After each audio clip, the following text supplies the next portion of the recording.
Hello friends and welcome to yet another lecture on operation research. Today we'll be solving a traveling salesman problem. I'm Professor Arvind Prasad and we'll be solving it using Excel's Evolutionary Solver. For the uninitiated, those who haven't really heard of what is the traveling salesman problem, here it is. In a traveling salesman problem, you have cities, that is city 1, 2, 3, 4, 5, and these cities are interconnected to each other. Well, it may happen in a certain type of traveling salesman problem. There may be restrictions and few of the cities may not be connected to each other. But in general, the cities are interconnected to each other. Now, the blue line shows the interconnection and the numbers in the white near the blue line, they are the distances in between the cities. So what is the problem? The questions posed in traveling salesman problem is you have to start from a particular city. Well, you start with city number 1 here. You travel to cities in any order, but you travel to each city only once, but you travel in any order and you come back to city number 1. But the order should be in such a way that the optimal order is the order which gives you the minimum distance of the travel. So let's solve it using Evolutionary Solver in Excel, and I have already set up my spreadsheet for this. What I have done here is I have written the numbers of the city here in a row, that is city number 1, 2, 3, 4, 5, and I have written here in a column. Now at the juncture, that is where 1 and 1, that is city number 1 and city number 1, the cell where they meet. Okay, I have written an unusually high number, that is 9,999 because it's a minimization problem. So you have to write a very large number. Okay, so what is the idea behind writing this number? The idea behind writing this number is that these numbers should not be, or these choices should not be taken. And we'll see in a brief way, in a short while now, how does that really happen. So you cannot obviously travel from city number 1 to 1. So that choice shouldn't be taken. You cannot travel from city number 2 to 2. That choice should not be taken. And that choice is just not available to you also in the diagram. And then in the other cells, I have noted down the distances. So the distance from city number 1 to city number 2 is 8. City number 1 to city number 3 is 4. City number 1 to city number 4 is 8. And that to city number 5 is 11. Similarly, I have done it for city number 2, city number 3, city number 4, and city number 5. Now, what do I write here? I write from, to, and distance. Remember, we are starting from city number 1 and let's arbitrarily select the city where we are going to travel. Okay. Now the next travel should be obviously from city number 3. So we write is equal to and select 3. And then we take an arbitrary number, that is arbitrary city 4. Now let's remember here, we are traveling from city number 1 and we will be coming back to city number 1. So the last city that should be there is city number 1. So we should be back to city number 1. So now let's copy this down. Okay. Once we have copied this down, so what are the choices we are going to have? We are going to start from 1 and go back to 1.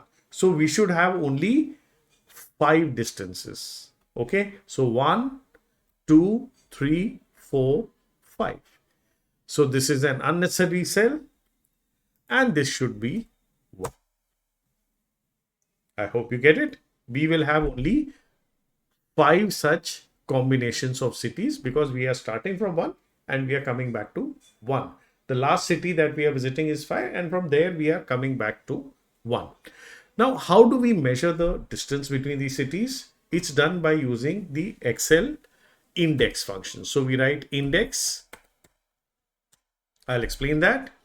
And we select the matrix from where the distance needs to be read. So that is B4 to F8.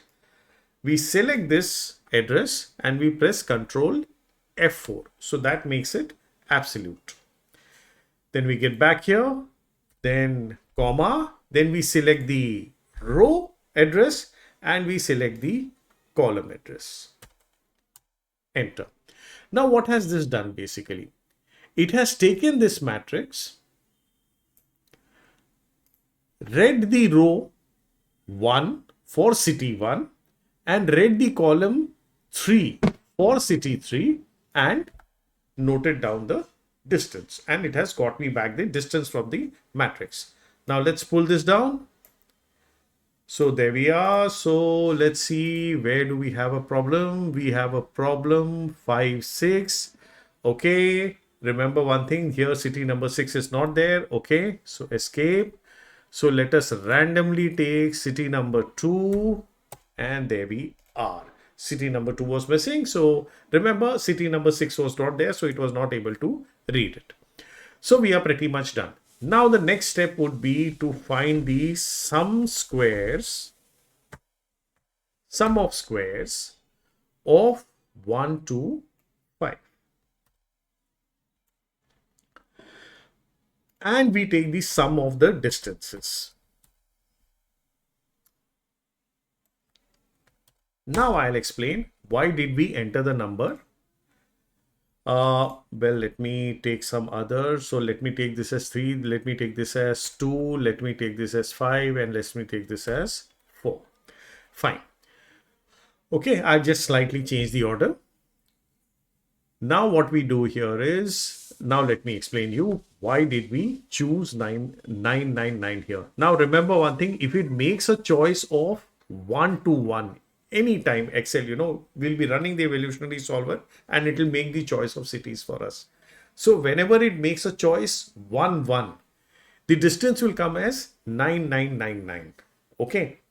Now remember, the solver has to minimize this number. That is where we have selected 26. It has to minimize it. So naturally, if a very high number say comes up, that is 9999, it will reject that choice.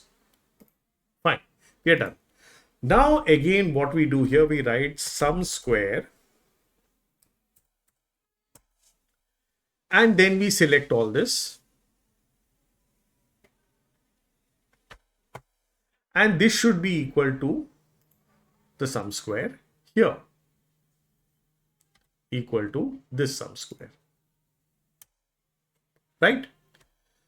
So there we are. So let's do now one thing. Let's go from 1 to 2, 2 to 3, 2 to 3, 3 to 4, and 4 to 5. So we have the distance as 34 and we have this as 55. So sum squares 1, 2, 3, 4, 5. So it is coming as 55 here, and this is also coming as 55 here. Okay, so now let's start with solving it. So we go to solver, and I had previously done this, so let me reset everything. So I can go here and options reset all. So it gives me a fresh work or a fresh solver to solve the problem. Now the objective here is that this cell should be set to a minimum value by changing cells. So you have to, the cells that need to be changed is only from here to here, because we are starting from 1 and ending to 1. So only these cells need to be changed. Okay, we are done. Now what are the constraints? So we add the constraints here. Now the constraint here is that this to this should be greater than equal to 2. Of course, you can only have the choices 2, 3, 4, 5. Again, these to these cells should be less than equal to 5. Click add. Also, this to this cell should be integers because we do not want any decimal values. Click add. And also finally that this, okay, especially this, right? Okay, you are going to have the numbers here. So We need not do that. We are already taking these sum squares. So the sum of squares of all these numbers, which is here, should be equal to this number, 55. So that is one additional constraint that we have put, and click add and click cancel now. So that pretty much we are done now. Now remember one thing, it can make any choices. It can start with 3, it can start with 4, but what should happen is you are allowed choices only between 1 to 5, and you have to visit every city once. So obviously in this matrix, that is here, this matrix that we are talking about, the number should be from 1 to 5. So the sum of squares should be equal to 1 to 5. Okay. So click solve now. So there we are. So it has started solving, and it really takes a lot of time to solve it. And it is working. So it has come out to the objective cell as 25, and you can reduce the time for which the iteration is to be done, and that can be done by going to the solver and going to the options, and there you have the option of fixing the number of iterations or fixing the time that the iteration should be performed. But my suggestion is, on the first instance, please do not fix this, because let us run it to the maximum number of iterations and see that what is the final solution that we are getting. Okay, that is very important here, because if we fix the number of iterations or fix the time, we may end up to a suboptimal answer. Now it has run, and click OK. And there we are. The minimum distance that we have to take is 25. The minimum distance or optimal distance is 25. So the route is going to be, or the tour is going to be, from 1 to 2, 2 to 5, from 5 to 4, from 4 to 3, and from 3 to 1. Now remember one thing, this is a unique tour. Now this unique tour is, I'll put it down here, 1, 2, 5, 4, 3, and 1. Do you get it? It's not in the order 1, 2, 3, 4, 5, and 1. Now the order is done in such a way so that the distance is minimum. Now remember, it is 25, the answer is 25, but for fairly large problems, you may not. It may be a feasible solution, but it may not be an optimal solution. There's no guarantee in evolutionary algorithm that it's an optimal solution. So if you want to really check whether it's an optimal solution, you will have to run the solver once again. Okay, then it may slightly improve the solution. And then you can definitely check whether it's an optimal solution or not. Now, the way I have demonstrated here, there are few different kinds of methods shown in Excel, which are there on YouTube, and I have taken a different approach from them. The different approach, the reason for taking different approaches, number one reason is that we have fixed the starting and the ending cities, that is 1 and 1. Now those approaches, they are open. They allow you to start from any city and end at that city. So you cannot fix the starting city. That is one of the issues in those videos. And the second issue is that it also forces you to take the starting city as 0. Whereas this may become inconvenient because the numbering that you have taken is from 1 to 5 or 1 to 6 or 1 to 7. So I had to slightly modify the algorithm and invent this algorithm so that the number of the cities or the name of the cities or the number of the cities is preserved.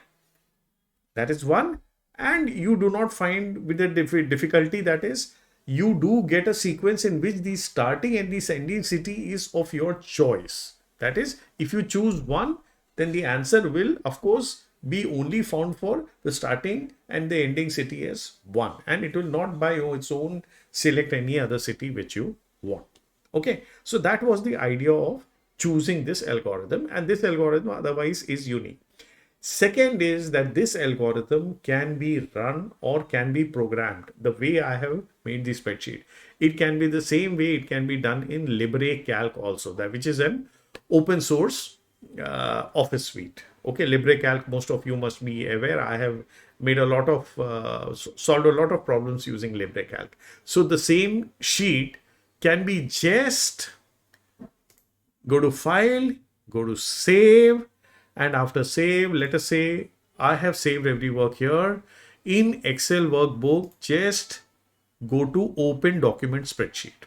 Okay, save it as open document spreadsheet, and you can open it in LibreCalc and the program will run. So it will run in an open source spreadsheet solver also. Okay, so that is the second advantage of writing it that way. So fine friends, that was all. And look at the top. If you look at the top right, you will find the reference to a video made previously where I had taken up this problem and solved it using subtour reversal algorithm. Okay, now what you will do is when you watch that video and you watch this video, you will understand that if you use the subtour algorithm to solve it, you have a lot of steps before you come to the solution, and there also the solution arrived is 25. Okay, now Excel, of course, you will understand when you look at that demonstration that Excel is much more faster and I can take bigger problems to solve it. And the algorithm which is shown here can take up very big problems. It could be your problems of home paper or PhD thesis or project, and it can solve it. Fine guys, that was all. Have a great year. Too late to say Happy New Year to 2026. So have a great year ahead. Goodbye, friends.